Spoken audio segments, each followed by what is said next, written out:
I have here that I believe you had an insane 8 surgeries. Are you trying to go for double digits?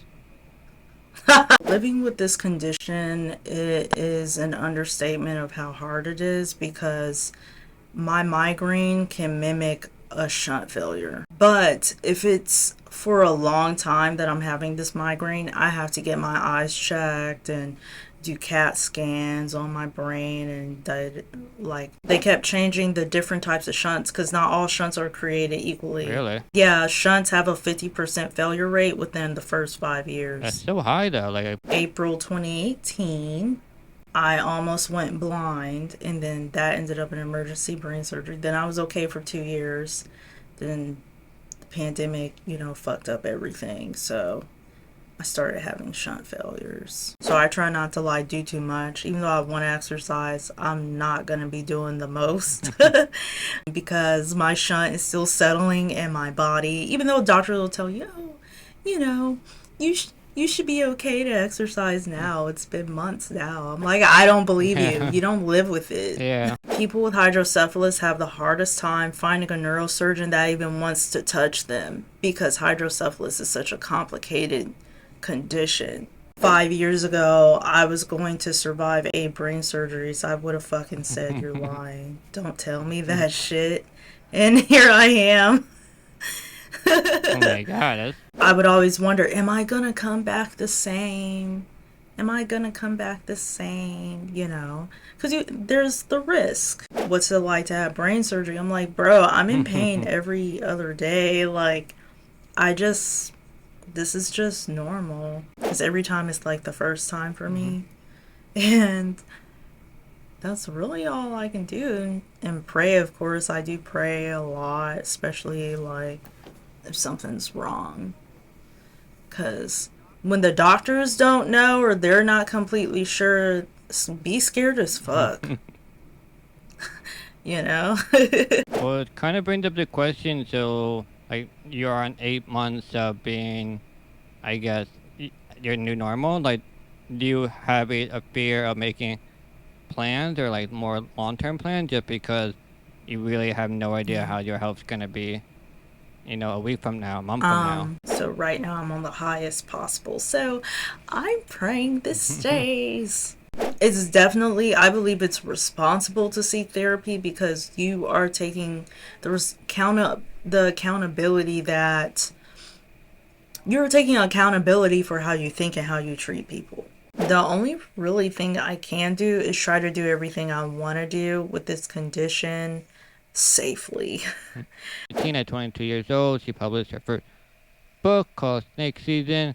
Do you have a favorite one, and would you want to read it to us? Hello, welcome to my podcast, Two Mics, One Joe Stooge. I'm Joe Stooge, and I'll be giving you my two. I do have a question.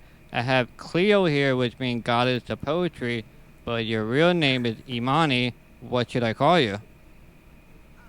My real name is Imani. It's pronounced Persian, and you can call me Cleo. Okay, so we got Clio. She's a model, author, and advocate. Let's establish what you have. You have congenital I'm just gonna do it one time. Hydrocephalus, right? Hydrocephalus, congenital Ah, man, so hydrocephalus. close. Uh, Yeah, you're is close. when the brain cannot drain cerebral spinal fluid on its own, so it requires a shunt, which is a catheter from the brain to another region of the body. I have here that I believe you had an insane 8 surgeries. Are you trying to go for double digits? I'm praying to God, no. I've had 8 brain surgeries to combat this illness in my lifetime. I'm only 27, and there's no cure for it. So the only treatment is whenever the catheter fails or the shunt fails is to replace it surgically. The reason why I'm an advocate slash activist is because I'm on the journey, the walk really, to find other treatments at least that are non invasive for this condition. The problem is there are so many different causes and anybody can have it. Like, it's not there. Well, there are studies that it could be genetic, but there's not a lot of scientific proof for that. But anybody can get hydro from birth to old I age. strongly suspect that you didn't send those 5 emails when we were younger. And now is it all catching up to you? Send it to your 5 friends. Mm-hmm. So are you saying that you had 8? So are you saying basically that the 7 before has failed? When I mean 8 surgeries, the surgeries were to revise and or replace the shunt system, which is the catheter system in my body, in order to drain properly. It did just fail, just kind of really out of the blue, basically? It can fail out of the blue. It can get clogged. They can get clogged. Whoa, okay. They can cause under drainage or over drainage where they're draining too much fluid in the brain and it causes a whole bunch of symptoms, or it can under drain, which for me, I had under draining problems to where the pressure of the fluid in my brain was just going up because it had nowhere else to go, which caused severe migraines. Like, no, nobody can imagine these type of migraines. It could cause, if they don't get treated, it can cause blindness. It could cause pressure behind your optic nerves and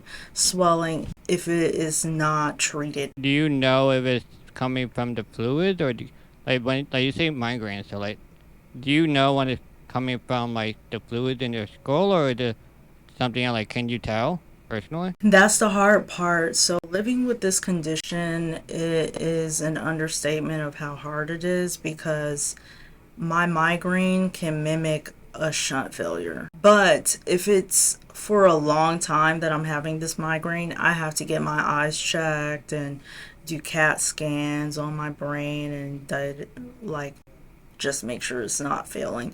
So far with the migraines I have had and the checks I've done this year, I am stable. So thankfully, like, I am neurologically stable right now. My last surgery was November 2021. How do you know when a shunt fails then? It is a guess, kind of, or? No, it's not a guess. It's when, for me, the doctors will determine if it's failing by doing CAT scans or MRIs, seeing if the shunt's broken. They'll even do a procedure where it's called like a shunt tap or a lumbar puncture, basically where they have to drain the fluid, or they could see with the shunt tap if the shunt is flowing or not. So it won't be a guess at all. They can't just guess and then boom, we need to go in your brain. No, they have to be pretty sure. There have been instances where doctors are like, we don't see anything wrong, and I've had to switch neurosurgeons because I'm like, I know something's wrong with me.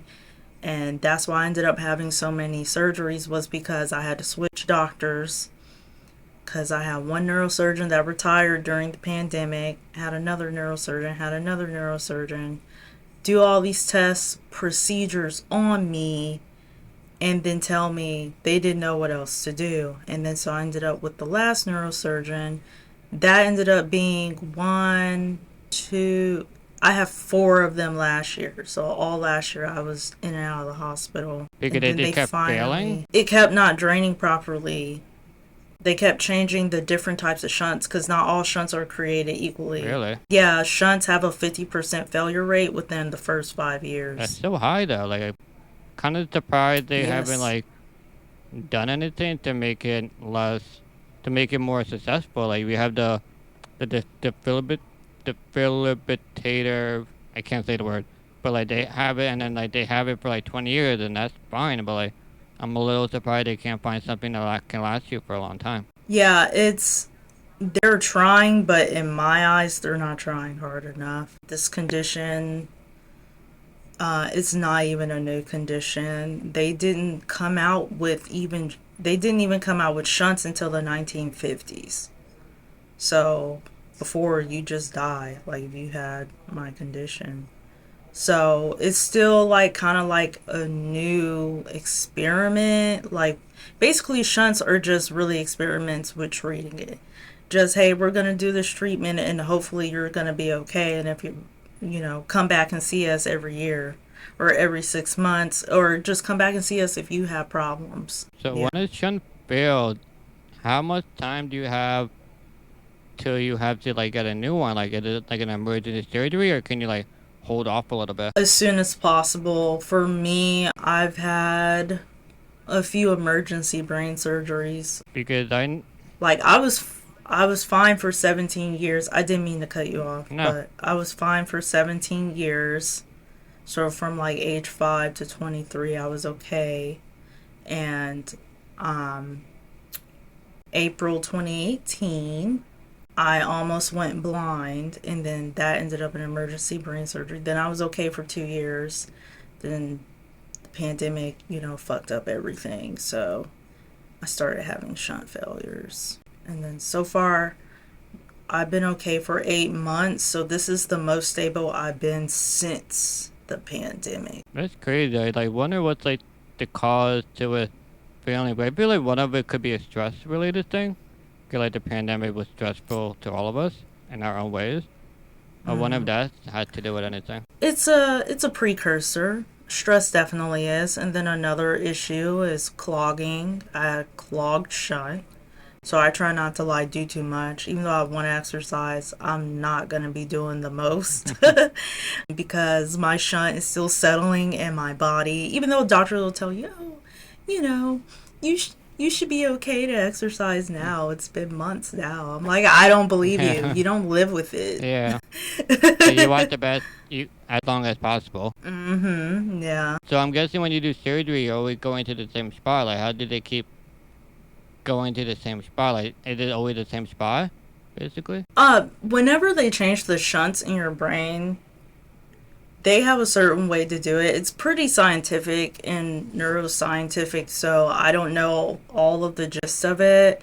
They try to toy with maybe moving it to the left side of my body, but that's just I'm right-sided, so something in my brain could have just rejected it then. They tried to toy the idea with two shunts, one here, one there, and I said, hell no, no you're not, because I have hydro friends that it didn't work for them. So they've been doing what they could. So I don't really want to speak too much on like what happens when it fails and this and that, because I'm really at the point in my life where I am stable. So the only thing I can do is say, so far when I do have, if I think I have symptoms, I do have a medical team that I trust. I do have to get a new neurosurgeon because my last one switched hospitals, which that is another thing with this condition. People with hydrocephalus have the hardest time finding a neurosurgeon that even wants to touch them because hydrocephalus is such a complicated condition. So you say you had ACE surgeries. Is that common among the people with the ACE disease? Yes, it is very common. You can have between 1 to up to 200 in one lifetime. Oh my God. Yeah, it sounds far-fetched, but it happens. I didn't think I would get to 8 surgeries. If someone told me 5 years ago I was going to survive 8 brain surgeries, I would have fucking said, you're lying. Don't tell me that shit. And here I am. Oh my God, that's pretty insane and also very dangerous because like your brain controls everything. But 200, my God, like I'm assuming it's like the deep, like you're going into anesthesia and everything. Yes, you're under. I mean, every time I went under, they'd have to put me on psych meds because I literally can't. I would always wonder, am I going to come back the same? Am I going to come back the same? Because there's the risk. There's like several risks, such as seizures or super memory lapse, paralysis, strokes. I've had friends that had many strokes afterwards. Gosh, there's just so many. It's scary. Is it from is the side effect from the surgery itself, or is it more like the shunt not failing and then that kind of gives you side effects? Or a mixture of both? It kind of depends on the person's body. It's not even sometimes like the doctor's fault. It's really like the part of the brain and where they go and how you react, and it's a very complicated body system. I think it's the most complicated of them all. I mean, you can break a leg, and get surgery on your leg, but it's not going to, in my eyes, it's not going to hurt as much as your brain. So like when I'm walking around and people ask me what my condition is and what's it like to have brain surgery, I'm like, bro, I'm in pain every other day. Like, I just this is just normal. How do you like prepare So to yeah. go into surgery then? Because it's always so dangerous. Well, like a support system. Like I said, they give me psych meds right before they knock me out because I'm so terrified.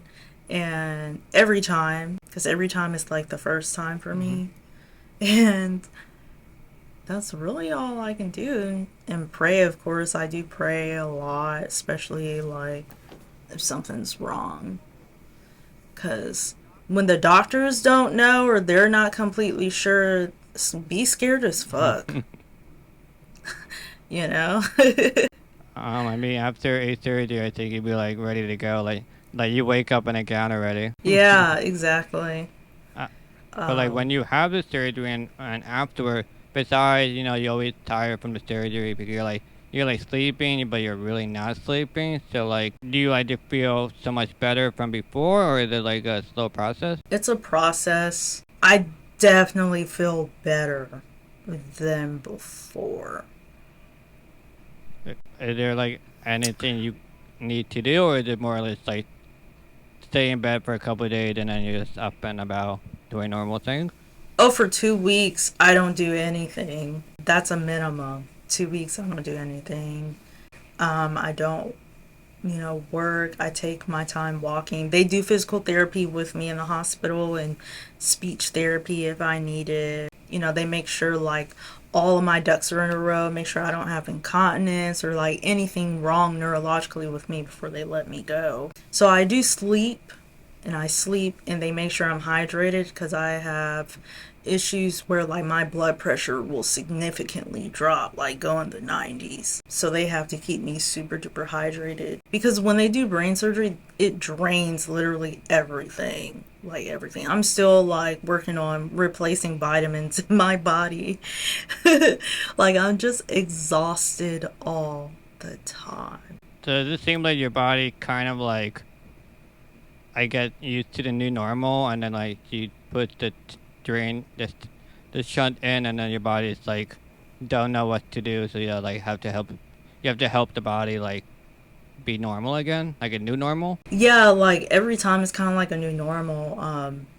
Like I do have short-term memory loss. That's why me being a writer does help that portion of like the healing process because now I write everything down and I do have to just really make myself stronger with auditory. Like I have a degree in psychology, so I know it's important to keep your mind strong with reading, writing, listening to podcasts, like really feeding the brain as much as you can is part of like the healing. And even though I know I should be resting more, I really don't.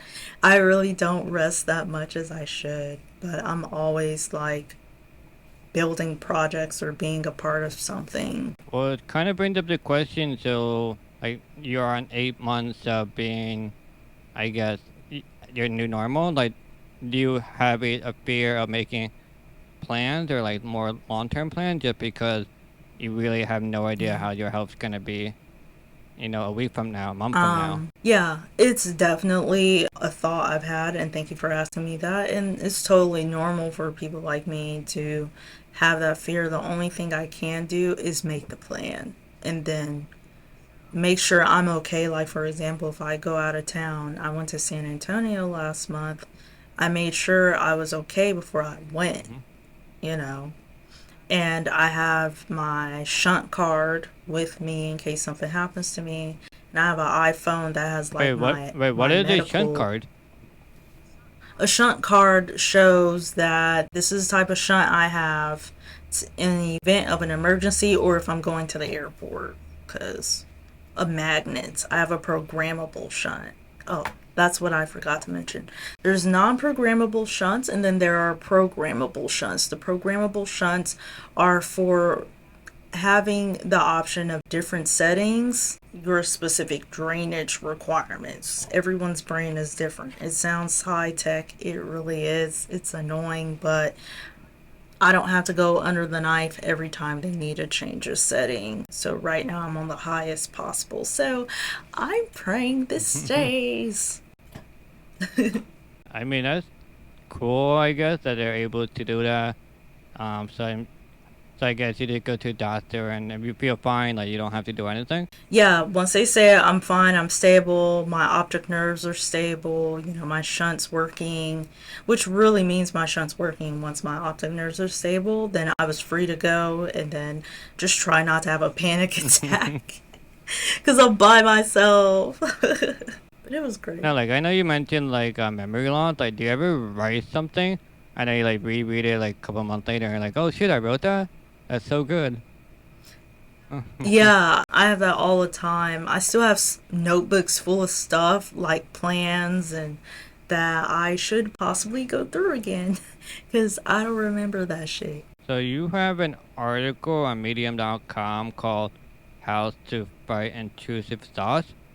So how do you fight intrusive thoughts? What I learned in therapy is that you can fight intrusive thoughts with living in the moment, literally being like, what do I smell right now? What do I see right now? Why am I having this thought? And it's part of cognitive processing therapy. Easy to say it, but it's very hard to do. I guess. It is. I've been doing it for years. I mean, I've been practicing the cognitive processing part for years. I still am. I'll just ask myself, why am I thinking this right now?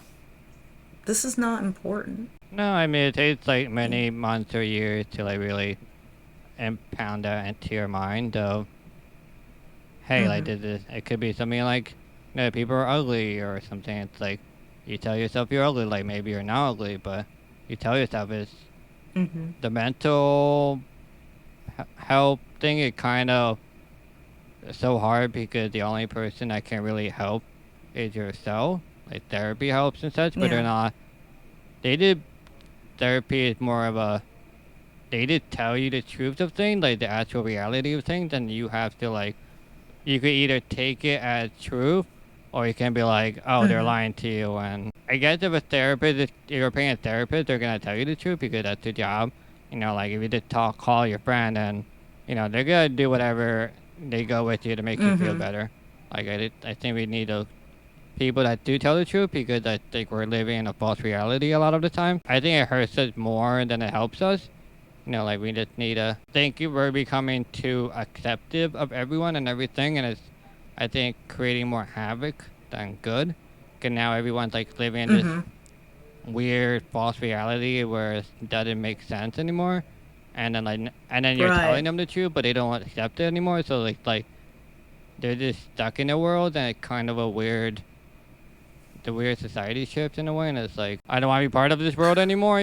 Like Yeah. it's hard to like find. I don't know. It's hard because like you want to be nice to people and like get that and kindness, but like you also want to be like truthful, and it's kind of. But the thing is that when you're truthful to people, you come off as a dick, or and Yeah. it's just like hard. It's like yeah, but like no, but like I did come off as a dick just because I think that's what's right. I'm not gonna go full out, but like I think they should be based on reality because that's what helped me the most in my mental health life and my reality. Like I think if you accept the truth, then you can kind of do. I feel like life is a game, right? And if you keep changing the rule, it's not gonna work. But if you understand the true reality, then work in that system, it works out better. Like what are your thoughts? Yes, definitely true. So, in my opinion, I believe that therapy works as a medium between you and your thoughts because, and I know like there's a stigma that if someone's seeking therapy, there's something really wrong with them, and you don't need to have a crisis in order to seek therapy. It's definitely, I believe it's responsible to seek therapy because you are taking the accountability that you're taking accountability for how you think and how you treat people because people don't realize how they think does become, what's the word I'm thinking of, external. Yeah, it does become external. And so when they are on the outside looking in, these therapists, they are able to tell things about yourself that you probably thought but don't want to think, but they affirm it. You know what I'm saying? They affirm these thoughts. They affirm the truth for you.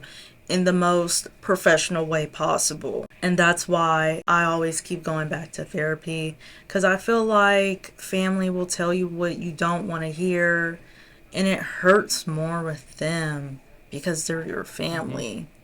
And then also, family and friends will have opinions about you that don't really help you get anywhere, you know? So, Well, it depends it's, on the relationship, really. Like some, yeah, like some, you have like a fun roasting relationship. Some you go for like, you want to rock climb or something, and some are like, like some are more comforting, and some are more outgoing, some yeah, are more, heartless. Everyone kind of has their place in your life, and I think but family is, yeah, it's difficult. Yeah, family is hard because I mean, they're also in a tough yeah, situation too because they don't know how to react, especially someone that has like a mm-hmm, condition like yours. Like they don't, like do they comfort you? Do they tell you the truth? Like in between, like it's stressful on them too, so they sometimes bring it out on you, and yeah, you can get angry at them, but like, you also can't be angry at them because they're dealing with a lot too. So it's very difficult in the mm-hmm, grand scheme of things, and it's complicated. And it's also easy to say all these things, but like when you actually like put it out there and like how you talk to people, it's so much different. Like I could teach you how to be a great mm-hmm, person, but like once you're in a party or something, it kind of goes all out the window. Start drinking, and you yeah, just become, you know, a Patricia, or something. Like right, it's yeah, it's difficult, and I think like in my mind, I just think everyone doing their best, and mm-hmm, just you gotta accept them at face value. Like if mm-hmm, you don't like them in the beginning, you're not gonna like them later. If they were mean to you, they'll probably be mean to you again. You can't find in the chronic ill community that we keep accepting of everything, but at some mm-hmm, point they gotta take ownership of themselves too. Like you yeah, can't just keep giving them passes. Like sometimes they have to accept their situation. Like you accepted that you have the condition, but like, you're still moving on with your life and career. Where others are like, I can't do anything. It's all sucky. Like you're yeah. taking what you have and you're doing something with it. Yeah, and I had to constantly remind myself that it's okay for me to not, because I know I'm not normal, and but I'm also trying to accept the fact that I'm as normal as I can, and I think that is a big problem in the chronic illness community. I feel like some people, they just don't have that drive, which is understandable when you are watching people that are completely, normal. They won't have health issues till they're like 50. You know what I'm saying? The only really thing I can do is try to do everything I want to do with this condition safely. And that is the mantra I'm living by right now. I think some people just have drive and compassion, and some just simply do not, regardless some Mhm. condition or Mhm. not. Some are just motivated and to do all these things regardless, and some are just simply not. Yeah, you can kind of blame them for their chronic illness, and yes, there are some people that physically or energy wise can't do some of these things, but some can do, and I don't.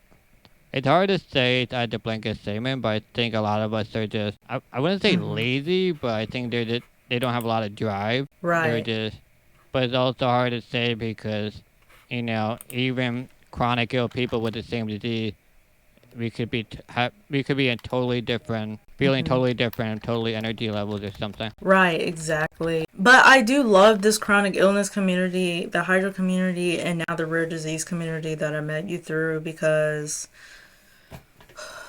we are really the most misunderstood population. And, you know, us using our voices, it lets people know that you can be young and you don't have to, because I don't know if this has happened to you, where I've had people tell me, oh, you're too young to have all these health problems. And it's ignorant as fuck, because it's like, what do you mean?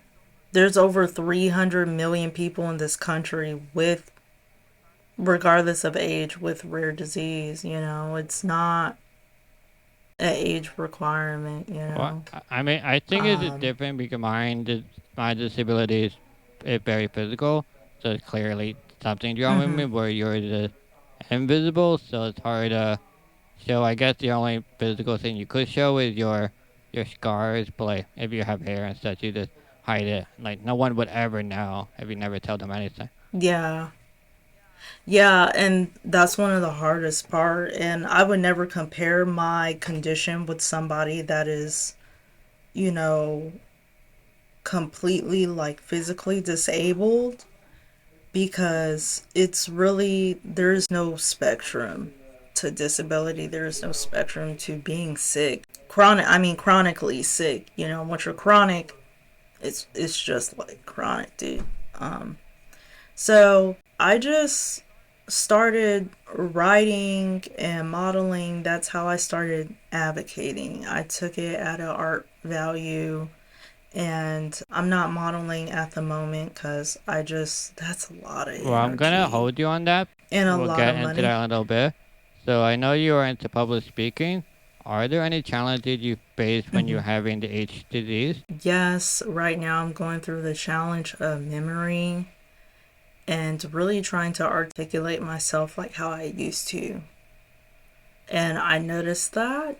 So I'm working on that. And then also having the energy to find these speaking opportunities. Like, they're virtual now, but I don't know, it's hard. I mean, I've been doing this for like a year now, and I have not gotten one. I got like one gig, like 6 months in, and then that was it. So you're not alone in finding speaking opportunities. Hmm. It's, you just gotta keep hustling. So I know the public speaking goes hand in hand with your poetry. I know you do open mics, but we gotta talk about your poetry skills and accomplishments.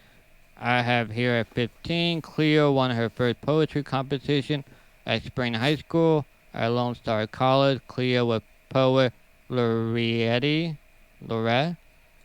for the Hmm. Yeah, Laureate, yeah. laureate for the 2012-2013 year. Several poems have been published in the Larson magazine and Miracle e-zine in May 2017. At 22 years old, she published her first book called Snake Season. Do you have a favorite one, and would you want to read it to us? Right now, I have a book out called No One's Daughter. It is a poetry collection, and I'd love to read you a poem. Okay, So here is the book, you guys. okay.